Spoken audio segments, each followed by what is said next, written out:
नमस्कार, स्वागत करता हूँ आप सभी का फाइनेंशियोलॉजी यूट्यूब चैनल पे। दोस्तों, कोविड-19 पैंडेमिक की वजह से पूरा वर्ल्ड लॉकडाउन में चला गया था और इस लॉकडाउन की वजह से जिन दो इंडस्ट्री को सबसे ज़्यादा फ़ायदा हुआ है वो है हेल्थ केयर और दूसरी है ऑनलाइन यानी डिजिटल इंडस्ट्री। इस महामारी की वजह से जहाँ एक तरफ लोग अपने हेल्थ को लेकर काफ़ी ज़्यादा जागरूक हुए हैं, वहीं दूसरी तरफ ह्यूमन कॉन्टैक्ट को कम करने के लिए लोग ज़्यादा से ज़्यादा चीज़ें ऑनलाइन यानी इंटरनेट के जरिए मंगवा रहे हैं। और आज हम बात करने वाले हैं ऐसी एक कंपनी न्यूरेका लिमिटेड के आईपीओ के बारे में जो इन्हीं दोनों इंडस्ट्री यानी डिजिटल हेल्थ केयर में काम करती है। तो चलिए देख लेते हैं वीडियो में क्या क्या हम डिस्कशन करेंगे। तो पहली चीज़ यहाँ पे जो हम डिस्कशन करेंगे वो है कंपनी का बिजनेस मॉडल, कंपनी बिजनेस कैसे करती है और पैसे कैसे कमाती है। सेकेंड चीज़ यहाँ पे जो है हम थोड़ा सा इंडस्ट्री एनालिसिस करेंगे कि यहाँ पे इंडस्ट्री एज ए होल यानी जो डिजिटल हेल्थ केयर वाली इंडस्ट्री कैसे कर रही है। उसके बाद थर्ड चीज़ यहाँ पे हम कंपनी का फाइनेंशियल्स देखने की कोशिश करेंगे, पिछले 3 साल का इनका जो है फाइनेंशियल परफॉर्मेंस कैसा रहा है। उसके बाद फोर्थ चीज़ यहाँ पे हम जो है कंपनी की स्ट्रेंथ देखने की कोशिश करेंगे कि कंपनी को कौन से जो है फेवरिंग पॉइंट है जो कंपनी के लिए अच्छा कर रहे हैं। उसके बाद फिफ्थ थिंग यहाँ पे जो है हम थोड़ा सा रिस्क देखने की कोशिश करेंगे कि वो कौन सी चीज़ें हैं जो एक निगेटिव फैक्टर्स हो सकती हैं कंपनी के लिए। उसके बाद सिक्स यहाँ पे जो है हम थोड़ा सा आईपीओ के बारे में डिटेल देखेंगे कि कंपनी का आईपीओ कब आ रहा है, कितने का जो है इश्यू साइज है, और मैं अपना ओपिनियन बताऊंगा कि आपको यहाँ पे आईपीओ में अप्लाई करना है या नहीं करना है।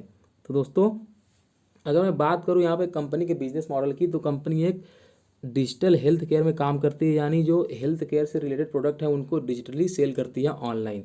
अब देखिए यहाँ पे अगर हम प्रोडक्ट पोर्टफोलियो की बात करें तो मेनली जो है 5 तरीके के प्रोडक्ट बनाते हैं यहाँ पे। पहला है क्रोनिक डिजीज से रिलेटेड प्रोडक्ट, उसके बाद orthopaedic products, mother and child products, nutritional supplements और लाइफस्टाइल प्रोडक्ट्स। अब चलिए इसको एक एक करके समझते हैं। क्रोनिक डिजीज़ क्या होते हैं दोस्तों? वो ऐसे डिजीज़ जो बहुत लंबे समय तक चलते हैं, जैसे कि बीपी हो गया, उसके बाद डायबिटीज़ हो गया, कैंसर, ये ऐसी बीमारियां जो बहुत लंबे समय तक चलती हैं, इनको बोलते हैं क्रोनिक डिजीज़। और इनसे रिलेटेड जो है प्रोडक्ट ये कंपनी बेचती है। कंपनी खुद ये सारे प्रोडक्ट नहीं बनाती है, या ध्यान रखिए कंपनी इसको आउटसोर्सिंग करती है, कहीं और से ला के उसको जो है असेंबल करती है, असेंबल करने के बाद प्रोडक्ट इनको बेचती है।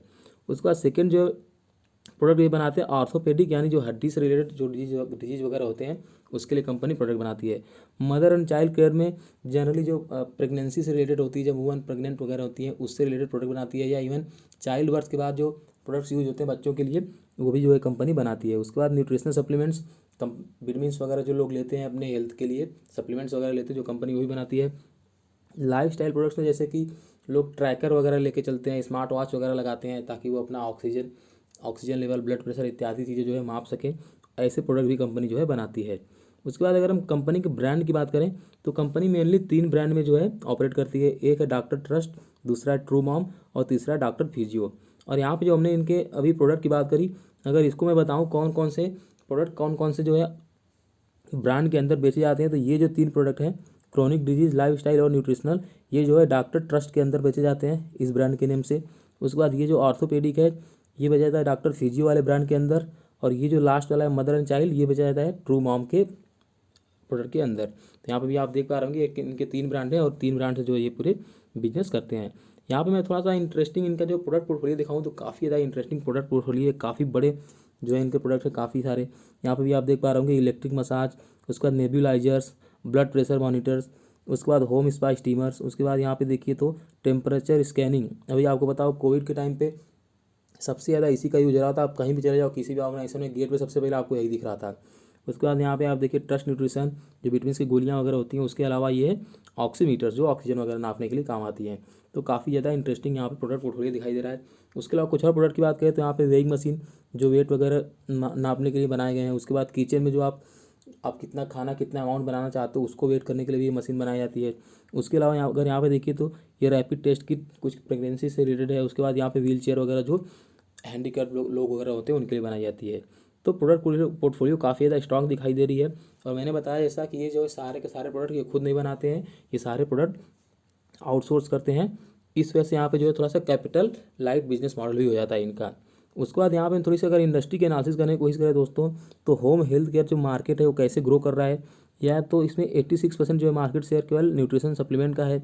उसका 2.7% market share life style product का, 6.5% शेयर है क्रोनिक डिजीज प्रोडक्ट का, आर्थोपेडिक 3.3% और मदर एंड चाइल्ड जो 1.5%।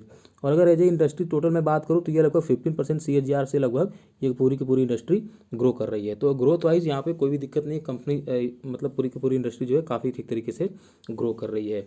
उसके अलावा अगर यहाँ पे कंपनी का हम फाइनेंशियल्स देखें पिछले 3 ईयर का, तो काफ़ी ज़्यादा इंटरेस्टिंग फाइनेंशियल्स है। अगर उनके टोटल इनकम की बात करें तो यहाँ पे 2018 में देखिएगा लगभग 200 मिलियन था, 2019 में जंप हो गया 619, यानी इनका रेवेन्यू जो है 3 टाइम्स हो गया। उसके बाद 2020 में देखिए 1994 मिलियन, यानी यहाँ से भी लगभग 50% का जंप दिखाई दे रहा है। उसके बाद और इंटरेस्टिंग देखिए 2020 के बाद फाइनेंशियल ईयर 2020 में केवल 6 महीने में, अप्रैल 1 से 30 सितंबर, केवल पिछले 6 महीने में जो है इनका इनकम हो गया है 1229 मिलियन, यानी लगभग 150% का जंप केवल और केवल 6 मंथ में। अब देखिए ये इतना ज़्यादा जंप कैसे हुआ इनके इनकम में, आपके बस डेट ध्यान से देखिए, 1 अप्रैल से 30 सितंबर। दोस्तों ये वही टाइम है जब कोरोना जो है अपने पीक पे था और सारी कंट्री जो है पूरे लॉकडाउन में चली गई थी। तो अभी जैसे मैंने बताया टेम्परेचर स्कैनर वगैरह बनाते हैं जो उस टाइम कोविड के टाइम पे काफ़ी ज़्यादा यूज हो रहे थे, तो इनके प्रोडक्ट की डिमांड काफ़ी ज़्यादा बढ़ गई थी उस टाइम पे, और इसकी वजह से यहाँ पे जो है इनका टोटल इनकम काफ़ी ज़्यादा बढ़ गया है। लेकिन आप ये चीज़ ध्यान रखिएगा, ये आगे भी चल के सस्टेन नहीं करेगा। इतनी ज़्यादा जो ग्रोथ यहाँ पे दिखाई दी है पिछले 6 महीने में, ये हमेशा जो है इतनी ज़्यादा ग्रोथ नहीं दिखा पाएंगे। उसके बाद अगर उनकी प्रॉफिट की बात करें, प्रॉफिट फॉर द ईयर, तो 2018 में इनका जो प्रॉफिट है 31 मिलियन का, उसका 2019 में डबल हो गया 62, यानी 2 टाइम। उसके बाद देखिए 2020 में ये केवल 63 मिलियन, यानी 62 से 63 केवल 1 ईयर में। लेकिन अगर इनकी इनकम की बात की जाए तो यहाँ पे तो लगभग 50% का जंप था, राइट। तो प्रॉफिट में इतना जंप क्यों नहीं हुआ, तो उसके लिए आपको देखना पड़ेगा इनका जो एक्सपेंस, अगर टोटल एक्सपेंस की बात करें तो 2018 में था ये 157 मिलियन, 2019 में बढ़ के हो गया ये 531, यानी 3 टाइम्स इनका एक्सपेंस बढ़ गया। उसका 2020 में देखिए तो ये बढ़ के हो गया 908, यानी यहाँ भी लगभग जो है 50% के आसपास का जंप दिखाई दे रहा है। ऑलमोस्ट, सॉरी 50% नहीं, एक तरीके से कह लीजिए तो लगभग लगभग डबल हो गया यहाँ पे इनका एक्सपेंस। तो यहाँ पे इतना ज़्यादा एक्सपेंस बढ़ क्यों रहा है, तो अभी आपको पता होगा चंडीगढ़ में इन्होंने जो है एक मैन्युफैक्चरिंग प्लांट बनाया है अपना, उसकी वजह से यहाँ पे जो है काफ़ी ज़्यादा पैसा लगा उसमें, और यहाँ पे एक्सपेंसेस काफ़ी ज़्यादा बढ़े हुए दिखाई दे रहे हैं। हालांकि केवल 20% जो ही यूटिलाइज हो पा रहा है अभी उस प्लांट का, तभी आप ये कह सकते हैं कि यूटिलाइजेशन अभी बहुत ज़्यादा यहाँ पे बाकी ज़रूर है। तो मैं ज़रूर बोलूँगा इनका फाइनेंशियल्स काफ़ी ज़्यादा एक्साइटिंग रहा है पिछले अगर 1 साल की बात की जाए तो, लेकिन ये आपको मैं ज़रूर बोलना चाहूँगा कि ये आगे भी सस्टेन करेगा, ऐसा ज़रूरी नहीं है, मेरे हिसाब से इतना ज़्यादा सस्टेन नहीं करेगा दोस्तों। उसके बाद यहाँ फाइनेंशियल्स के बाद यहाँ पे थोड़ा सा देखने करेंगे कुछ पॉजिटिव फैक्टर्स, जैसे मैंने बताया कि वो फैक्टर्स जो कंपनी के लिए एक एक तरीके से बोल लीजिए कि पॉजिटिव ट्रिगर के तरीके काम कर सकते हैं। तो उसमें जो पहला डेटा है वो है हेल्थ एक्सपेंडिचर पर कैपिटा। अगर इंडिया में मैं बात करूँ पर कैपिटा हेल्थ एक्सपेंडिचर की, तो काफ़ी ज़्यादा कम है, 3.5% ही केवल है। उसकी अगर अदर जो है कंट्री से अगर आप कंपेयर करें तो नेपाल में 5.4, मालदीव में 9.9। अभी देखिए पैंडेमिक की वजह से जो है गवर्नमेंट में भी काफ़ी ज़्यादा अवेयरनेस नहीं है, तो मेरे हिसाब से गवर्नमेंट जो है इसको काफ़ी ज़्यादा अभी बढ़ाएगी। अभी इसी बार के बजट की बात की जाए तो गवर्नमेंट ने जो है हेल्थ एक्सपेंडिचर पर काफ़ी ज़्यादा अपना बजट जो है बढ़ाया है, तो और आगे जाने के बाद मेरे हिसाब से ये जो बजट काफ़ी ज़्यादा और बढ़ेगा, तो उससे जो है डायरेक्टली कम फायदा जो है इस न्यूरेका लिमिटेड कंपनी को होने वाला है दोस्तों। तो ये काफ़ी ज़्यादा पॉजिटिव फैक्टर्स होने वाला है मेरे हिसाब से। उसका जो सेकंड पॉजिटिव फैक्टर्स है वो है इनका सेल्स। अगर मैं सेल्स की बात करूं, अगर आप टोटल होम मार्केट का सेल देखिए तो 75% सेल जो है केवल हॉस्पिटल या फार्मेसी यानी मेडिकल के थ्रू होती है, और केवल जो है 25% सेल प्रोडक्ट का सेलिंग जो है डिजिटल के माध्यम से होता है। तो यहाँ पर भी आप देख पा रहे होगे ग्रोथ अपॉर्चुनिटीज़ काफ़ी ज़्यादा है, क्योंकि केवल 25% सेल ही हो रहा है यहाँ पर डिजिटली। उसके बाद मैं अगर कुछ वो चीज़ें डिस्कशन करूँ जो कंपनी के लिए काम नहीं कर रही हैं, या इवन आपको मैं बोलूँ 1-2 चीज़ें और जो कंपनी के लिए यहाँ पे अच्छा काम कर सकती हैं, तो जैसा मैंने बताया कंपनी जो है काफ़ी ज़्यादा कैपिटल लाइट है। क्यों, क्योंकि यहाँ पे ये जो है खुद अपना जो है इंडस्ट्री बना के प्रोडक्ट को खुद नहीं बना रही है, केवल आउटसोर्सिंग कर रहे हैं, तो यहाँ पे जो है बहुत ज़्यादा कैपिटल हैवी बिजनेस चाहिए, तो ये जो है कंपनी के लिए एक पॉजिटिव फैक्टर हो सकता है। उसके अलावा जो कंपनी का मैंने अभी आपको प्रोडक्ट पोर्टफोलियो दिखाया दोस्तों, वो भी काफ़ी ज़्यादा बड़ा है, काफ़ी अच्छे अच्छे प्रोडक्ट्स हैं, ढेर सारे प्रोडक्ट हैं कह लीजिए आप, तो वो भी एक कंपनी के लिए काफ़ी ज़्यादा पॉजिटिव है। तो ये तो कुछ अच्छी चीज़ें हो गई जो कंपनी के लिए फेवर में काम कर सकती हैं। अब यहाँ पे कुछ नेगेटिव चीज़ें या कुछ रिस्क यहाँ पे देखने की कोशिश करेंगे। तो पहला जो मुझे रिस्क दिखा यहाँ पे, अगर मैं यहाँ पे आप बात करूँ इनके कैपिटल एक्सपेंडिचर की जो ये बोले हैं, तो इन्होंने कहा है पिछले मतलब अभी आने वाले 3 ईयर का 2021, 2022 और 2023 में इनको कितने कैपिटल की जरूरत पड़ेगी वो इन्होंने यहाँ पे बताया है कैपिटल रिक्वायरमेंट में। 2020 में इनको पड़ेगी लगभग 1227 मिलियन के आसपास, उसका 2020 में 1476 मिलियन, और उसका 2023 में 1829 मिलियन की जो है इनको ज़रूरत है। हालांकि ये बोलने को तो ये बोल रहे हैं कि यहाँ पे फंड इसको किस तरीके से करेंगे, मेजॉरिटी जो इनका होगा फंडिंग होगा इंटरनल एक्रूल से, मतलब लगभग जो इनकी जो कमाई होगी खुद की कंपनी से, उस कमाई से ही जो है मेनली ये अपने जो है सारे इस खर्चे को फुलफिल करेंगे। लेकिन फिर भी दोस्तों अभी कंपनी का अगर टोटल साइज देखा जाए तो लगभग 400 करोड़ के आसपास का इनका मार्केट कैप हो रहा है, जो भी इनका आईपीओ में साइज आ रहा है। और इनका अभी हाल फिलहाल का हमने रिवेन्यू देखा है पिछला लगभग 1000 करोड़ के आसपास है। और कंपनी हर साल पिछले अगले 3 सालों में जो है लगभग 1200, 1400 और 1800 मिलियन के आसपास की जो है खर्च करने जा रही है। तो ये जो है मेरे हिसाब से बहुत बड़ा अमाउंट है। तो ये भी एक कंपनी के लिए थोड़ा सा रिस्क नहीं बोलूँगा मैं, लेकिन जरूर थोड़ा सा चैलेंज जरूर बोल सकता हूँ कि कंपनी के लिए बहुत बड़ा जो है चैलेंज होने वाला है। उसके अलावा कुछ और निगेटिव चीज़ की बात करें तो यहाँ पे मेरे को एक और निगेटिव चीज़ दिखी कंपनी में, वो है इनका जो है gap between receivables and payable days. अभी देखिए रिसीवेबल डेज इनका क्या है 2020 में 46 डेज है, उसके बाद 22, 23, 23 के लिए ये एक्सपेक्ट कर रहे हैं कि जो है 50 डेज होगा इनका रिसीवेबल्स। वहीं अगर ट्रेड पेएबल डेज की बात करें तो अभी तो है 2020 में 21 डेज, अभी बाद में ये घट के हो जाएगा लगभग 10 डेज। अभी देखिए ये होते क्या है, रिसीवेबल डेज होता है ये मतलब जिसको अपना प्रोडक्ट बेच रहे हैं, प्रोडक्ट बेचने के बाद जो इनको पैसा मिलता है वो पैसा कितना टाइम में रिसीव होता है उसको बोलते हैं रिसीवेबल डेज। अब ये बोल रहे हैं कि उसको रिसीव होने में 50 डेज लगेंगे।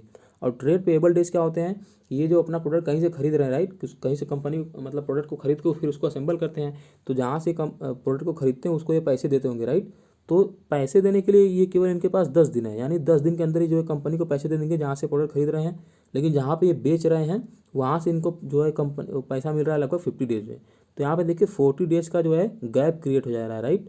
और ये जो 40 डेज क्या मतलब इस 40 दिन में कंपनी के पास कुछ भी पैसा नहीं है बिजनेस करने के लिए, आप इसको इस तरीके से समझिए। तो उस टाइम पे जो कंपनी को पैसे की जरूरत पड़ेगी तो वो कहाँ से कंपनी लाएगी। तो या तो कंपनी यहाँ पे जो अपने पास एक्स्ट्रा कैश रखे राइट, अपने पास जो है इसको बचा के रखे, या दूसरी हो सकती है कंपनी को यहाँ पे डेट वगैरह लेनी पड़ सकती है। मतलब कहीं से भी तो पैसे कंपनी को पैसे अरेंज करने पड़ेंगे। तो ये मेरे हिसाब से कंपनी के जो है बहुत बड़ा रिस्क होने वाला है। उसके अलावा अगर मैं कुछ और रिस्क की बात करूँ यहाँ पे, तो एक मेरे हिसाब से जो है इनके जो 95% जो सेल होता है ये ऑनलाइन सेल होता है दोस्तों, ऑफलाइन सेल तो ये मेरे को लगभग है ही नहीं। तो मेरे हिसाब से ये भी एक तरीके से रिस्क हो सकता है। अब देखिए यहाँ पे रिस्क के साथ साथ ये बहुत बड़ा स्कोप भी हो सकता है कि अभी इनके पास जो है काफ़ी ज़्यादा स्कोप है। ऑफलाइन भी मान लीजिए बहुत सारे जो फार्मेसीज है उनसे या बहुत सारे हॉस्पिटल्स है वो उनसे जो है टाई अप करके अपना सेल्स और बढ़ा सकते हैं। तो यहाँ पे एक तरीके से ये स्कोप भी बहुत हो सकता है, लेकिन आप एक तरीके से इसको बोल लीजिए ये रिस्क भी हो सकता है क्योंकि बहुत ज़्यादा कंसंट्रेटेड ये केवल ऑनलाइन पे। तो ये चीज़ आपको जो है ध्यान रखनी होगी। और अगर एक और मैं रिस्क की बात करूँ तो कंपनी जो है हाल फिलहाल में मतलब काफ़ी ज़्यादा न्यूली में काफ़ी ज़्यादा नई कंपनी दोस्तों, 2016 में जो कंपनी की शुरुआत हुई थी तो भी जस्ट केवल एक नॉर्मल स्टार्टअप ही थी। हालांकि पिछले 4 सालों में ही लगभग 400 करोड़ के आसपास का इनका जो वैल्यूएशन हो गया है। उसके बाद मैं जो है अब थोड़ा सा फाइनल चल के यहाँ पे देखो प्रोमोटर्स के बारे में जानने की कोशिश करेंगे। तो यहाँ पे जो है गोयल फैमिली है, सौरभ गोयल के पास लगभग 46%, और ये पायल गोयल शायद उनकी वाइफ हैं उनके पास भी सेम जो है शेयर्स पड़े हुए हैं। अगर टोटल की बात करें तो लगभग 93% के आसपास जो है प्रोमोटर्स के पास यहाँ पे होल्डिंग पड़ी हुई है, बाकी 6% लगभग पब्लिक के पास है। उसके बाद थोड़ी सी आईपीओ की बेसिक डिटेल्स जहाँ पे देखने की कोशिश करेंगे तो आईपीओ जो ओपन हो रहा है 15 फेब को और क्लोज हो रहा है लगभग 17 फेब को। और यहाँ पे अलॉटमेंट हो जाएगा आपको 23 को, और आपका पैसा रिफंड हो जाएगा 25 को। उसके बाद 25 को जो है आपको डीमेट में अकाउंट में जो है पैसे वापस आ जाएंगे, सॉरी डीमेट अकाउंट में आपको जो है शेयर्स आ जाएंगे। और 26 फेब को आईपीओ की जो है कंपनी की लिस्टिंग हो जाएगी एनएससी और बीएससी पे। उसके अलावा अगर यहाँ पे लॉट साइज़ की बात करें तो मार्केट लॉट है यहाँ पे 35 शेयर्स का, और आईपीओ प्राइस रखा गया है जो 396 से 400 रुपीज़। बुक वैल्यू है इनकी जो फेस वैल्यू 10 रुपीज़। और यहाँ पर अगर साइज़ की बात करें इश्यू साइज़ लगभग 100 करोड़ की है, और पूरा का पूरा फ्रेश इश्यू है। मतलब यहाँ पे कुछ भी ओएफएस वगैरह नहीं है, पूरा ये जो 100 करोड़ आएगा ये लगभग लगभग पूरा का पूरा जो है कंपनी के पास जाएगा, कंपनी के बिजनेस करने के लिए। प्रमोटर के पर्सनल खाते में कुछ भी नहीं जाएगा यहाँ पे। वहीं मैंने जैसे प्रोमोटर होल्डिंग की बात करी तो आईपीओ से पहले प्रमोटर के पास लगभग 93% की होल्डिंग थी, आईपीओ के बाद लगभग ये 70% की हो जाएगी। और अगर मैं लॉट की बात करूँ तो मिनिमम जो आप कितना इन्वेस्टमेंट कर सकते हैं तो 35 का जो है 1 लॉट है जो मिनिमम हो सकता है 14,000 का, और मैक्सिमम जो है आप 14 लॉट खरीद सकते हैं एज ए रिटेल यानी 490 शेयर्स, और टोटल वहाँ पे आपका इन्वेस्टमेंट होगा 1,96,000 का। तो ये तो हो गया आईपीओ के बारे में थोड़ा सा डिटेल्स। अब देखिए हमने यहाँ पे सारी चीज़ डिस्कशन कर लिया, हमने इंडस्ट्री के बारे में भी डिस्कशन कर लिया, इंडस्ट्री कैसा कर रही है, कंपनी के बारे में हमने डिस्कशन कर लिया कि कंपनी के कैसे प्रोडक्ट हैं, कंपनी के बिजनेस मॉडल कैसे, कंपनी काम कैसे करती है, कंपनी के क्या क्या जो है पॉजिटिव फैक्टर्स हमने वो भी बता दिया, और कंपनी के क्या क्या जो है रिस्क है हमने वो भी बता दिया। अब आपको जो है उसके बेसिस पे जाके फाइनल डिसीजन लेना है। अगर आप मेरे ओपिनियन की बात करें मैं यहाँ पे क्या कर रहा हूँ तो मेरे को बहुत ज़्यादा यहाँ पे जो है एक्साइटिंग नहीं लग रहा है दोस्तों, क्योंकि अभी जो है इनका सेल्स वगैरह काफ़ी ज़्यादा अचानक से बढ़ा है कोविड की वजह से। आगे ऐसा सेल्स रहेगा या नहीं रहेगा आई एम नॉट श्योर। तो मैं यहाँ पे जो है लॉन्ग टर्म के लिए बहुत ज़्यादा पॉजिटिव नहीं हूँ। हालांकि लिस्टिंग गेन के लिए यहाँ पे मैं जरूर जो है अप्लाई कर सकता हूँ, लेकिन वो भी मैं डिसाइड करूँगा इनके लास्ट यानी 17 तारीख को, जब मैं वहाँ पे देखूँगा QIB और जो HNI होते हैं हाई नेटवर्थ इन्वेस्टर्स, इनके जब मैं लिस्टिंग मतलब जो फिगर्स देखूंगा कि ये जो है सब्सक्रिप्शन फिगर्स कितना ज़्यादा अप्लाई कर रहे हैं, कितना ज़्यादा ओवर सब्सक्राइब हो रहा है, वहाँ पे जो है मैं फाइनल डिसीजन करूँगा। तो 17 जैन को मैं आपको ज़रूर अपडेट करके बता दूंगा दोस्तों। 10-11 बजे सुबह मैं एक वीडियो बना दूंगा, या तो आप यहीं चैनल पे ही जो है कम्युनिटी पोस्ट में जा सकते हैं। आप वहाँ पे, मैं कम्युनिटी पोस्ट में वहाँ पे जाके पोस्ट डाल दूंगा कि मैं क्या कर रहा हूँ, अप्लाई कर रहा हूँ या नहीं कर रहा हूँ। तो आई होप कि वीडियो आपको पसंद आया होगा दोस्तों, और अगर वीडियो पसंद आया है तो वीडियो को लाइक जरूर करना और चैनल को सब्सक्राइब करके बेल आइकन में दबाना, ताकि इस तरह के वीडियो के नोटिफिकेशन आपको मिलते रहें। वीडियो देखने के लिए बहुत बहुत धन्यवाद। आपका दिन शुभ रहे। वंदे मातरम। जय हिंद।